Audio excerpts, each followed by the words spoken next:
வணக்கம் நண்பர்களே. இந்த வீடியோல நம்ம என்ன பார்க்க போறோம் அப்டின்னா, எல்லா டிடிஹெச்லயும் நோ சிக்னல் அப்டிங்கிற ஒரு பிரச்சனை கண்டிப்பா வரும். அப்டி வந்துச்சு அப்டின்னா, நம்மளே எப்படி சரி பண்றது? அத பத்தி தான் இந்த வீடியோல உங்களுக்கு நான் எக்ஸ்பிளைன் பண்ண போறேன். வாங்க வீடியோக்குள்ள போலாம். ஃபர்ஸ்ட்டு இந்த வீடியோ ஸ்கிப் பண்ணாம கடைசி வரைக்கும் பாருங்க. அப்படி எதுவும் புரியல அப்டின்னா, கீழ கமெண்ட் பாக்ஸ்ல கமெண்ட் பண்ணுங்க. நான் சொல்லக்கூடிய ஸ்டெப்ப வச்சு மேக்ஸிமம் நீங்களே சரி பண்ணிறலாம். கவனமா வாட்ச் பண்ணுங்க. ஃபர்ஸ்ட்டு நோ சிக்னல் அப்படின்னு வந்துச்சுன்னா, எடுத்தோனே நம்ம போய் டிஷ்ல கை வச்சிடக்கூடாது. சேஞ்ச் பண்ணிறக்கூடாது. அதான் நம்ம பண்ணக்கூடிய மிகப்பெரிய தப்பு. ஏன்னா, நோ சிக்னல் அப்படின்னு வந்துச்சுன்னா, சின்ன சின்ன ஃபால்ட் தான் வரும். அப்படி அதில சரி பண்ண முடியல அப்படின்னா தான் நம்ம டிஷ்ஷ போய் அலைன் பண்ற மாரி இருக்கும். ஃபர்ஸ்ட்டு பார்த்தீங்க அப்படின்னா, வயர செக் பண்ணிக்கங்க. அதாவது 10 மீட்டர் உங்க டிஷ்ஷோடைய கேபிள் வயர் வரும். எல்என்பில இருந்து. அந்த வயர் நல்லா இருக்கா அப்படிங்கிறத செக் பண்ணிக்கங்க. ஏன்னா, நான் ஒரு சில இடத்துல சர்வீஸ்க்கு போற இடத்துல எலி கடிச்சு போட்டுரும் வயர. நமக்கு தெரியாது. ஏன்னா மேல இருக்கும்போது நமக்கு தெரியாது. ஸ்ட்ரைட்டா நம்ம பாக்ஸ பார்ப்போம், செட்டிங்ஸ பார்ப்போம், இல்லைன்னா எல்என்பி போய் பார்ப்போம். அப்ப நம்ம வயர செக் பண்ணாம விட்டுருவோம். அந்த வயர் நல்லா இருக்கா அப்படின்னு பார்த்துக்கங்க. ஒரு சில வயர் பார்த்தீங்கன்னா, வெயில்லயே போட்டு அந்த எர்த்து கம்பி பார்த்தீங்கன்னா கட் ஆயிரும். அந்த பிரிஞ்சிரும். பிளாஸ்டிக் மாதிரி இருக்கிறது. அந்த மாரி இருந்துச்சு அப்படின்னா, நீங்க வயர் 2 கனெக்டர் இருக்கும். LNB connector, box connector. இந்த 2 கனெக்டரையும் செக் பண்ணிக்கங்க. மேக்ஸிமம் பாக்ஸ்ல இருக்கிற கனெக்டர் வந்து போகாது. எல்என்பில இருக்கிற கனெக்டர் போயிரும். ஏன்னு கேட்டீங்கன்னா, அந்த மழை காலத்துல தண்ணி இறங்கி துரு பிடிச்ச மாரி இருக்கும். ஒரு மாரி இருக்கும். அதனால அந்த கனெக்டர் நீங்க வந்து அழகா வெட்டி விட்டுட்டு, புது கனெக்டர் வாங்கி போட்டுருங்க. புது கனெக்டர்னா அதே மாரி கனெக்டர் வாங்க வேணாம். ஏன்னா, அது லாக் பண்ற சிஸ்டம். அத பத்தி நான் வீடியோ நெக்ஸ்ட் அப்லோட் பண்றேன். நீங்க வந்து சாதா கேபிள்ல போட்டிருப்பாங்க பார்த்தீங்களா? சாதா கனெக்டர். அது ஒரு ரூ. 5லேருந்து ரூ. 8 வரைக்கும் வரும். அந்த கனெக்டர் வாங்கி போட்டுக்கங்க. ஒரு சில அந்த டாடா ஸ்கை வயருக்கு பார்த்தீங்கன்னா, அந்த கனெக்டர் சேராது. கனெக்டர விட வயர் வந்து சிறுசா இருக்கிறதுனால சேராது. அதனால டிஷ்ஷுடைய ஒரிஜினல் அந்த கேபிள தான் போடுற மாரி கனெக்டர் தான் போடுற மாதிரி இருக்கும். அதனால நீங்க அந்த கனெக்டர் வாங்கி யூஸ் பண்ணிக்கங்க. அந்த கனெக்டர் எப்படி போடுறது அப்படிங்கிற ஒரு வீடியோவும் 2மே நான் வந்து உங்களுக்கு ஒரே வீடியோவுல நான் நெக்ஸ்ட் அப்லோட் பண்றேன். நீங்க செக் பண்ணிக்கங்க. அடுத்து டிஷ் பார்த்தீங்கன்னா, ஃபிட்டிங் கரெக்ட்டா இருக்கா அப்படிங்கிறத நீங்க செக் பண்ணணும். பேஸ் கிளாம்ப் 2 இருக்கும். அது இல்லாம டிஷ் பைப் ஒரு கிளாம்ப்ல இருக்கும். இது 2மே நல்லா ஃபிட்டா இருக்கா? இல்ல எதுவும் லூஸா இருக்கா? ஸ்க்ரூ ஏதாவது லூஸா இருக்கா? அப்படிங்கிறத நீங்க கையில கொஞ்சம் ஆட்டி பார்த்துட்டு செக் பண்ணி பாருங்க. ஏன்னா டிஷ் பார்த்தீங்கன்னா, அசையாம நல்லா ஃபிட்டிங்கா இருக்கணும். அப்பதான் சிக்னல் நல்லா கெயின் பண்ணி தரும் நமக்கு. அத நீங்க செக் பண்ணிக்கங்க. அப்படி இருந்துச்சு அப்படின்னா, நீங்களே கூட சுத்தியல்ல ஒரு ஸ்டீலாணி போட்டு விட்டீங்க. நான் முன்னாடியே வீடியோ போட்டிருப்பேன். டிஷ் எப்படி இன்ஸ்டால் பண்றதுன்னு. அதில பார்த்தீங்க அப்படின்னா, நீங்களே ஸ்டீலாணி கூட போட்டு விட்டுறலாம். மாத்தி ஒரு ஒரு சில இடங்கள்ல தள்ளி வச்சு அடிச்சு விட்டுறலாம். அத பார்த்துக்கங்க. அடுத்து நெக்ஸ்ட் எல்என்பி பொசிஷன் எதுவும் மாறி இருக்கா அப்படிங்கிறத பார்த்துக்கங்க. ஏன்னா, அந்த எல்என்பியோட ஸ்க்ரூ பார்த்தீங்கன்னா, லூஸா இருந்தது அப்படின்னா, எல்என்பி பொசிஷன் மாறி இருக்கும். ஏன்னா, இனி அ வர்ற மாதங்கள்ல காத்தடி காலம். அதனால ஒரு சில நேரங்கள்ல காத்து அதிகமா அடிச்சா, அந்த எல்என்பி கொஞ்சம் அட்ஜஸ்ட் ஆகறக்கு வாய்ப்பு இருக்கு. அதனால எல்என்பி பார்த்தீங்கன்னா, எந்தெந்த டிஸ்க் எப்படின்னு நான் இமேஜ்ல காட்டியிருக்கேன். நீங்க பார்த்துக்கங்க. அந்தந்த பொசிஷன்ல இருக்கா அப்படிங்கிறத செக் பண்ணிக்கங்க. அப்படி இல்லைன்னா, லோ சிக்னல் கிடைக்கும். படம் ஸ்டக் ஆயி வரும். அந்த மாரி செக் பண்ணிக்கங்க.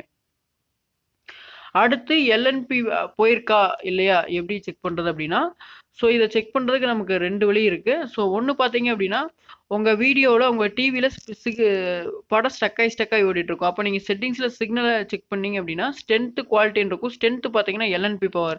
ஸ்ட்ரென்த் எப்பயுமே ஃபுல்லா இருக்கணும். அதாவது 80, 100 அந்த மாரி ஃபுல்லா இருக்கணும். குவாலிட்டி பார்த்தீங்கன்னா கம்மியா போட்டுருக்கலாம். அது ஒண்ணும் பிரச்சனை இல்ல. சிக்னலோட குவாலிட்டி.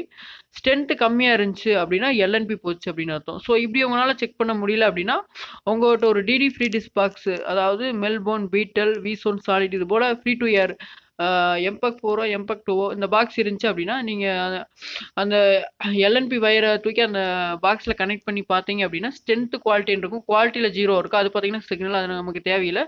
ஸ்ட்ரென்த் பார்த்தீங்கன்னா 70க்கு மேல இருக்கும். 70, 80 இருக்கும். அத வச்சு நம்ம அப்ராக்ஸிமேட்டா ஓரளவுக்கு நம்ம கணிச்சிடலாம். அப்படி இல்ல அப்படின்னா, நீங்க வந்து எல்என்பி எடுத்துட்டு போய் கடைகள்ல டிடிஹெச் சர்வீஸ் பண்ற கடை, இல்லைன்னா மெக்கானிக்கல் கடையில குடுத்து டிஷ் மீட்டர்ல செக் பண்ணீங்க அப்படின்னா தெரியும். ஒரு சில கடையில பார்த்தீங்கன்னா, இந்த இதுல ஏமாத்துவாங்க. எல்என்பி போச்சு சரி நம்ம ரூ. 200 வாங்கிட்டு குடுத்துடலாம் அப்படின்னு ஏமாத்துவாங்க. நீங்க மீட்டர்லயே பார்க்கலாம். ஸ்ட்ரென்த் குவாலிட்டின்னு போட்டிருப்பாங்க. எஸ்கியூன்னு போட்டிருப்பாங்க. அதுல ஸ்ட்ரென்த் பார்த்தீங்கன்னா 80க்கு மேல இருக்கும். அப்படி இல்லைன்னா 70க்கு மேல இருக்கும். அப்படி இருந்துச்சு அப்படின்னா எல்என்பி பக்காவா இருக்குன்னு அர்த்தம். 40, 50 அப்படி இருக்கும். அப்ப எல்என்பி போச்சு அப்படின்னு அர்த்தம். அத நீங்க பார்த்துக்கங்க. அடுத்து உங்க இதுலயே ஓகே ஆயிருச்சு அப்படின்னா, டிஷ் பார்த்தீங்கன்னா, எதுவும் ஒடுங்கி இருக்கா? ஏதாவது நெளிஞ்சிருக்கா? அப்படிங்கிறத நீங்க செக் பண்ணிக்கங்க. ஏன்னா டிஷ்ஷ பொறுத்தளவுக்கு 2 ஃபீட்டுங்கிறது கரெக்ட்டா இருக்கணும். எந்த ஒரு டிஷ் வந்து என்னைக்குமே ஃபால்ட் வராது. டிஷ் துரு புடிச்சாலுமே ஃபால்ட் வராது. டிஷ் எப்படி ஃபால்ட் வரும் அப்படின்னா, ஒடுங்கி இருந்துச்சு. ஒண்ணுமில்ல இப்ப நீங்க வீடு மாற ரீஇன்ஸ்டால் பண்றீங்க. அப்ப வந்து டிஷ்ஷ நீங்க எடுத்து தெரியாம கீழ போட்டீங்க. அ அந்த மாரி எதுவும் நடந்துருச்சு அப்படின்னா, ஒடுங்கி இருந்துச்சு அந்த மாரி இருந்துச்சு அப்படின்னா, படம் வர நம்ம சிக்னலே கிடைக்காது. ஸோ இந்த மாதிரி பிரச்சனைகள் வரும். ஸோ இதில் எல்லாமே பண்ணிட்டீங்க, உங்களுக்கு மறுபடியும் சிக்னல் வரல, மெக்கானிக்கலே வந்து வரல அப்படின்னா பாக்ஸ் கம்ப்ளைண்ட். ஏன்னா மேக்ஸிமம் 99% பாக்ஸ் கம்ப்ளைண்ட் வராது சிக்னலுக்கு. ஒரு சில பாக்ஸ் நானும் அட்டன் பண்ணியிருக்கிறோம். நம்ம பே பண்ணுற இது பாக்ஸ் வந்து, அதாவது சன் டைரக்ட், ஏர்டெல், வீடியோகானில் மேக்ஸிமம் இந்த பிரச்சனை வராது. டிடி ஃப்ரீ டிஷ் பாக்ஸில் ஒரு பாக்ஸில் நானே பார்த்துருக்கிறேன். இந்த சிக்னல் உள்ளுக்கு வந்து போர்டில் சிக்னல் கம்ப்ளைண்ட் ஆயிருக்கும். ஸோ அதனால நம்ம சிக்னல் நல்லாவே இருந்துச்சுனாலும் பாக்ஸில் சிக்னல் இல்லை அப்படின்னு தான் காமிக்கும். அதனால பாக்ஸ் கம்ப்ளைண்ட் இருக்கிறதுக்கு அதிகம்.